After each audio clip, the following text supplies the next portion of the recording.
right now on 5 on Your Side at 10.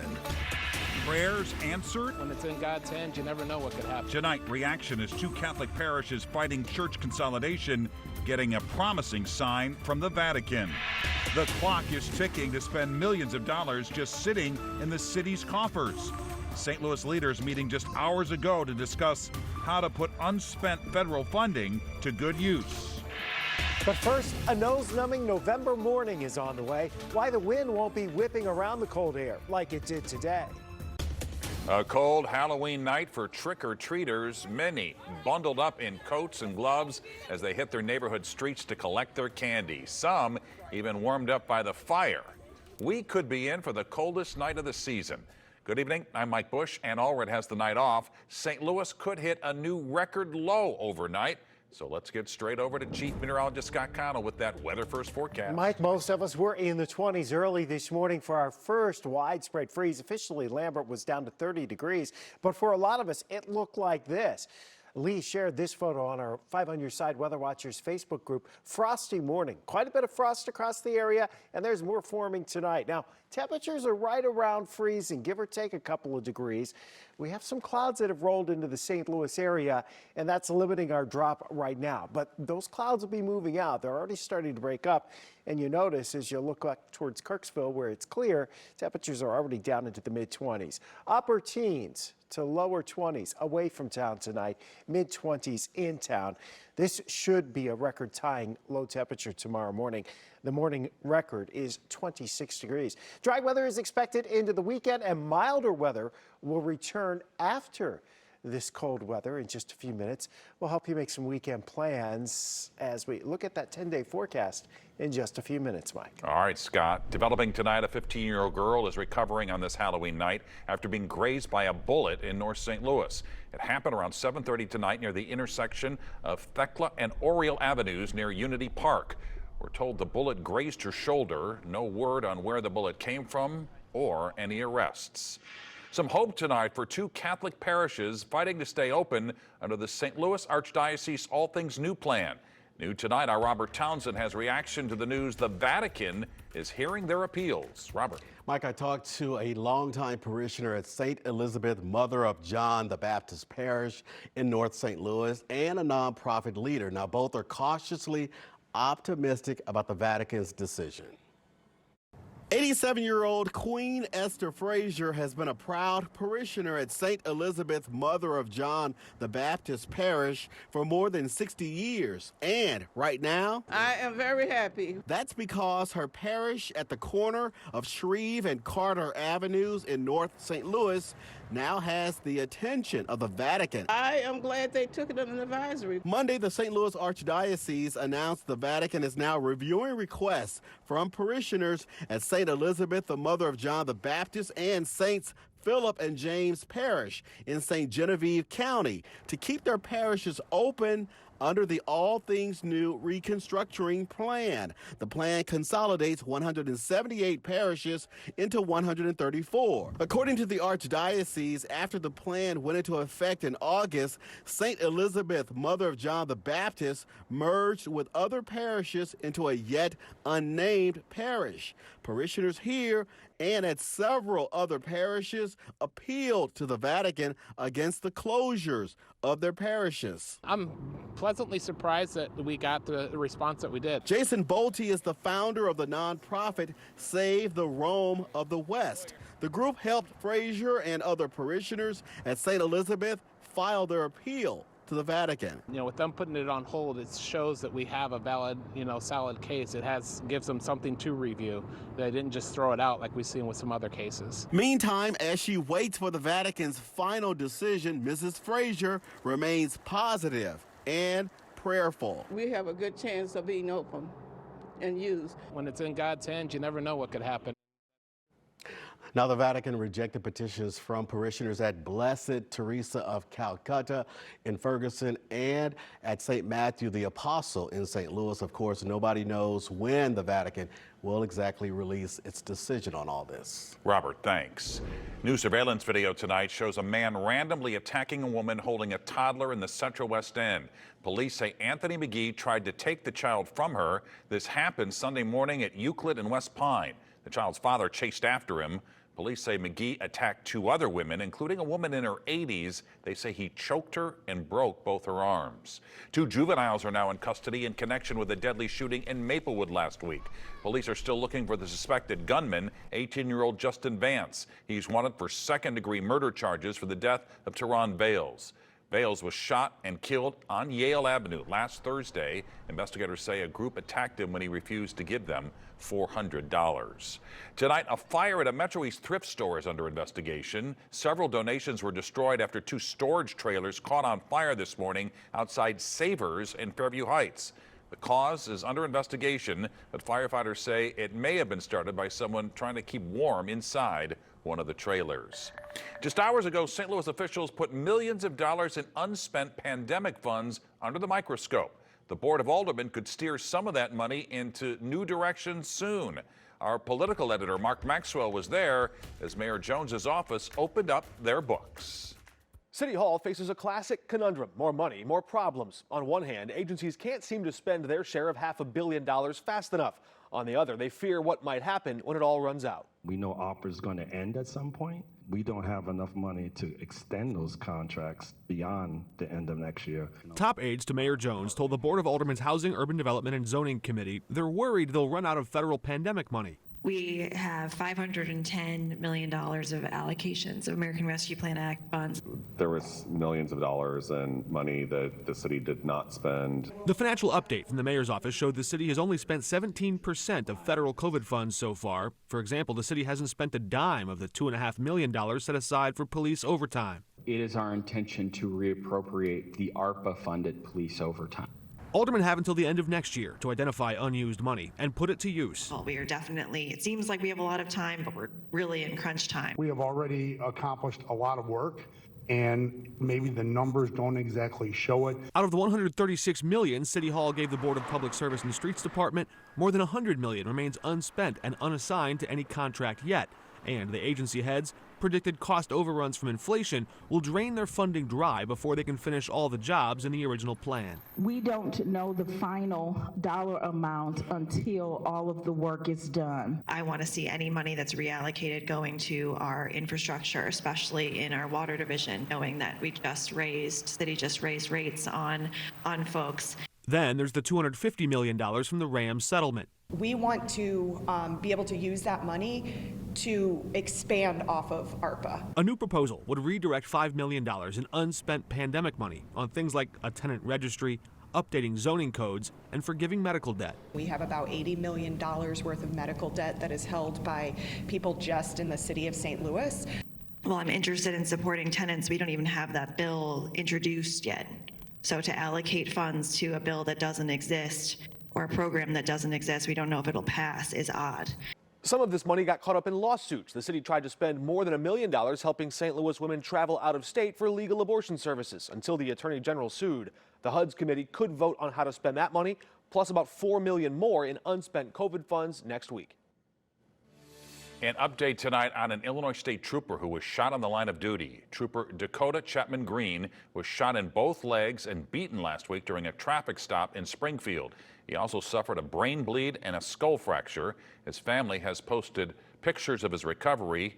Police say the suspect was wanted for a homicide in Chicago. Tonight, area families spent the night braving the colder than normal temperatures we're seeing on this Halloween. It meant getting creative with the costumes to keep the fun alive, and our Brent Sullivan visited several neighborhoods. He's live in the Grove with more on the chilly night of trick-or-treating. Brent. Well, Mike, we're talking temperatures in the low 40s. Our area hasn't seen a Halloween this cold in a few years. But when it comes down to this annual tradition of trick-or-treating, one family told me anything for the kids. Happy Halloween! All right, kids, time to show off those costumes. Foxy, Ghostface, I'm Ghostface. Elsa! Trick-or-treating started at 4 Tuesday afternoon in the Grove. This is fake blood and... Wow!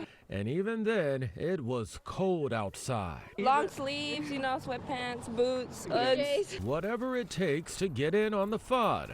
Over in St. Charles, this is a little bit cooler than we're used to, but we'll brave the night. Outdoor fire pits greeting Halloween enthusiasts in the Cambridge Crossing neighborhood. We did over 200 candy bags. We filled, me and my mother filled the candy bags for the kids. So that's what we used to do when I was little with my mom. But Mom had to be a no-show tonight.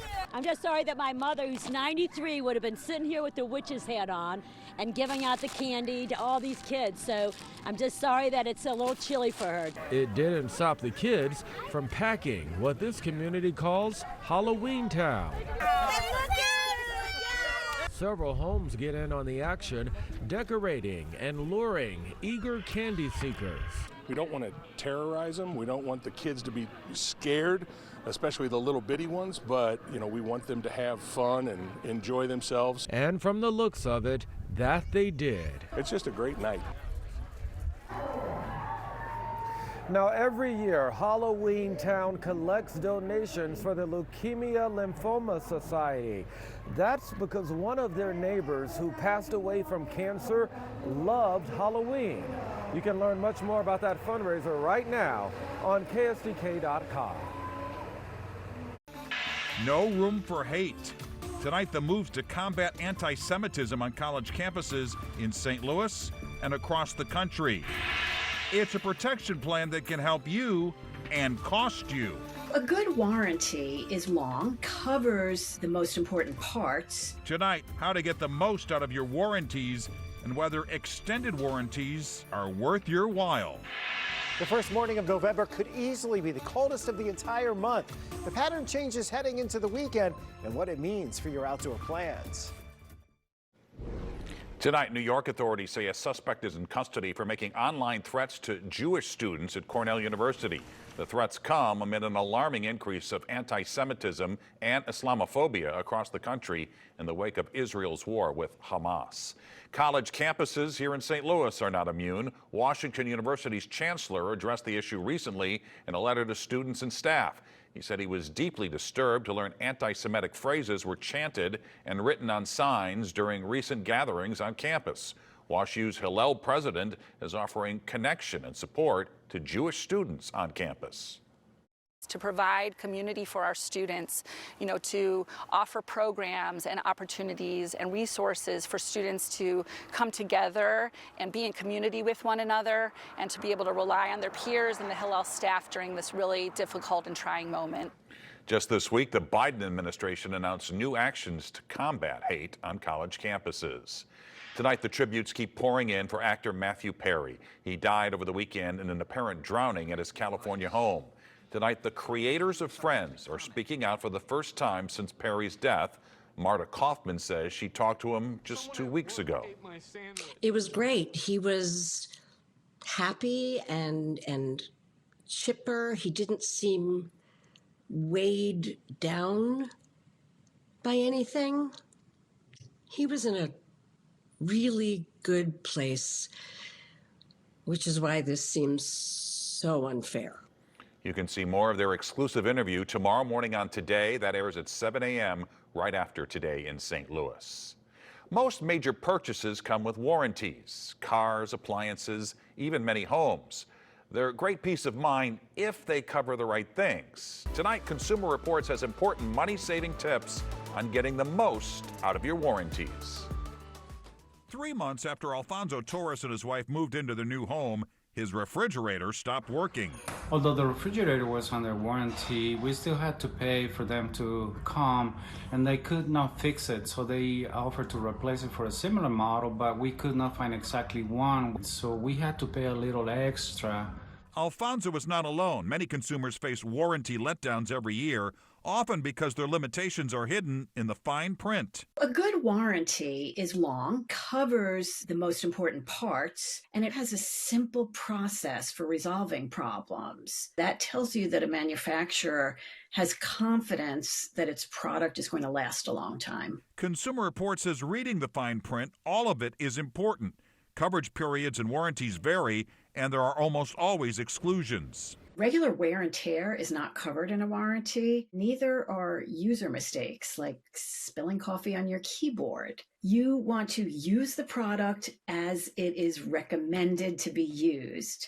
That's really important to make sure your warranty stays in effect. Extended warranties that claim to provide additional coverage on top of the manufacturer's warranty or coverage after it expires often sound appealing, but Consumer Reports says most times they are not worth the additional cost. We generally have found that extended warranties are not worthwhile and that consumers are typically better off just putting a little cash away for emergency repairs. Bottom line, know what your warranties cover and what they don't before you need them. Always take time to read the terms and conditions of your warranty so that you avoid potential frustration in the future. Even if a product recently ran out of warranty, Consumer Reports says it never hurts to contact the manufacturer to see if they can help. And if you paid for it with a credit card, you might have additional warranty protection. Well, a new bar is opening at City Foundry, but its exact location has been kept a secret. None of the above will be a speakeasy, a speakeasy-style bar located in the underground tunnels beneath the Foundry in Midtown. Guests will enter through a secret entrance. It's set to open later this year.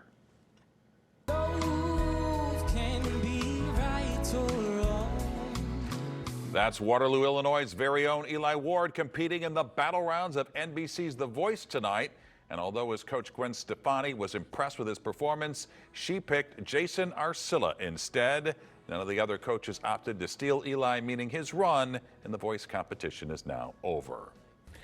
Well, we all better watch out. Little Nora is coming for our jobs. Ann Allred's daughter is taking a page out of Mom's book, dressing up as a 5 on Your Side news reporter tonight. And you can see she nailed it. Wait till Ann finds out we have Nora scheduled for a double on Christmas Day. That's right.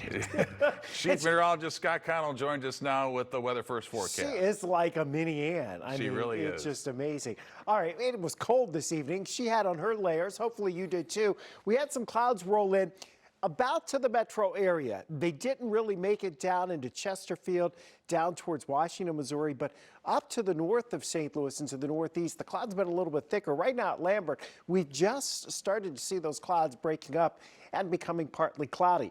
So some areas where it's been clear and the wind has settled down, your temperatures are already tumbling.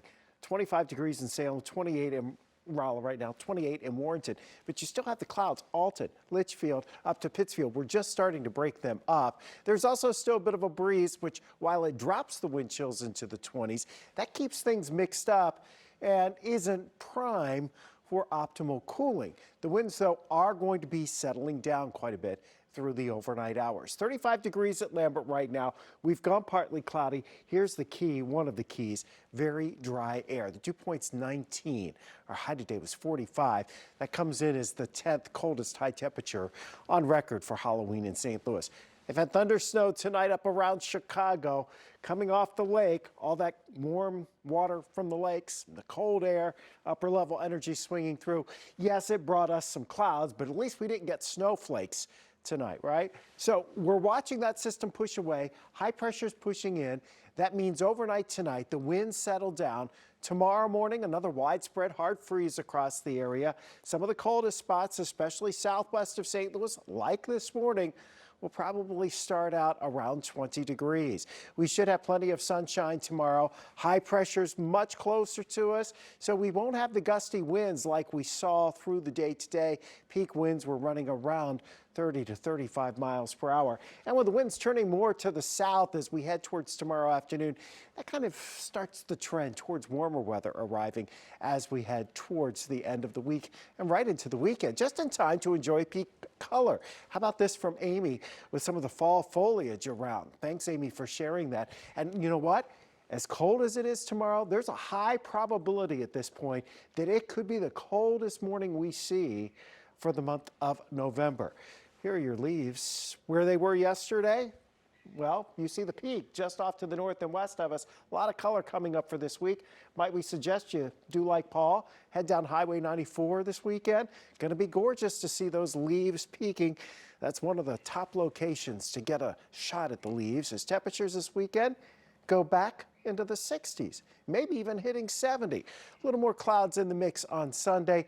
And yes, there'll be a bit of a breeze Thursday and Friday as we transition back to that milder pattern in time for the weekend. Milder sounds good about now. Scott, thanks. Frank is here with sports. Mike, Mizzou with quite a ranking in the first college football playoff poll. We'll hear from Brady Cook. We're talking hockey with Craig Berube and a hit and run with Travis Ford. The Sports Desk is sponsored by Jim Butler Chevrolet, the Midwest's #1 Chevy dealer 10 years running. It's Mizzou, who's 12th in the first college football playoff poll, versus Georgia, who is second on Saturday on national television. I've officially asked for the day off of my marriage. My wife agreed to it a little too quickly. And let's face it, there's no scenario in the world for Mizzou to end this 25-game win streak of Georgia without Brady Cook playing really well. This week, he's looked at more video than Rotten Tomatoes. He told me it's 4 hours a day. And let's be honest, Brady has been brilliant all season. 300 or more yards in 4 of his last 6 games. 3rd overall in passing yards in the SEC with over 2,200. 15 touchdown passes and just 3 picks. And Brady loves the extra week he got to prepare for the Dogs. Yeah, that's big. I think it's probably the most important for a position like quarterback. Just, I'm very comfortable with the game plan already, and it's only Tuesday afternoon, so that's big for me. It's big for my confidence and preparation. Just having that extra week to watch tape, to go over the game plan, to look over the ready list, that's big. Some believe you can't buy a World Series. The Texas Rangers are about to. Corey Seager did it again. And Marcus Semien did it also. $500 million combined on the 2 free agents. Rangers beat the Diamondbacks 11-7. They lead the series 3-1. Blues general manager Doug Armstrong was watching his team practice this morning before they head out to catch a flight to Colorado. They will play the Avalanche tomorrow night, and they're not catching the Avs at a good time. They're leading the Central Division, but they've been shut out in their last 2 games. They bring a lot of speed. So how do you stop them, Coach Berube? We have to get to the offensive zone more, and it's not always going to be clean. And tomorrow night's another game where it's not going to be clean. They're going to have numbers back, and you got to put pucks in, and we got to go get them. And when you make teams play in their own end more, it slows them down. The basketball Billikens open the season on Monday night. So on this Tuesday night, let's get to know the coach a little better. It's Hit and Run with Travis Ford.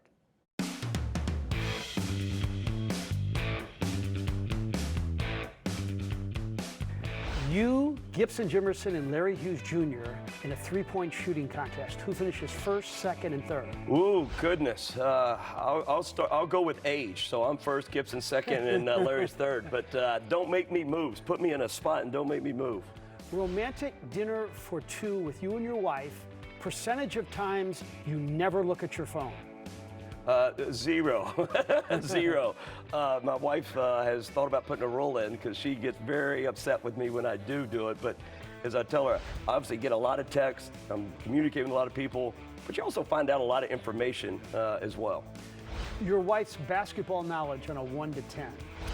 I'll give her a 5 right now, and she's improving every single year, getting better. Best basketball mind you've ever been around? My dad. My dad taught me the game from a very early age, has an incredible mind for the game. Taught me the fundamentals of the game, how to study the game. He was a very successful high school coach. Would you want your 2 boys to be basketball coaches in college? No, not really. We've discussed that, and that's, it's given me an incredible life, no question about it. I love every single day. Today, I get to the office at 6 a.m. I stay till late. I love everything I'm doing. But, it's getting harder and harder, the challenges of it, the pressures of it. It takes away from your family a lot. Let's just say 10 years from now, you've coached your last game. How would you like to be remembered at SLU? Definitely not perfect. Definitely, we want bigger and better things for our program, and we think that's in front of us, and we think we're going to get there. But somebody just worked extremely hard to try to do the best they could for St. Louis University basketball. Never looking at the phone during a romantic dinner. That's tough to do. I know you don't do it. Frank, thanks. Well, Thanksgiving dinner without the fuss. The new pie putting all the turkey and the trimmings in one slice. You don't have to put in long hours in the kitchen this Thanksgiving. Starting tomorrow, DiGiorno will begin selling its new Thanksgiving frozen pizzas. Scott, it's topped with turkey, gravy, sweet potatoes, green beans, cranberries, and cheese on a pizza. They're being sold exclusively online for $11.23 in the next 4 Wednesdays. Santa is coming to town this week. At least he'll be at Bass Pro Shop in Cabela starting Saturday. And starting Sunday, you can get your photo with Santa. You must make reservations online, but we checked. All the spots are already booked this weekend at the 3 local locations. There you have it, 5 on your side at 10. The Tonight Show starring Jimmy Fallon is next. Start your day with Today in St. Louis at 4 a.m. See you tomorrow.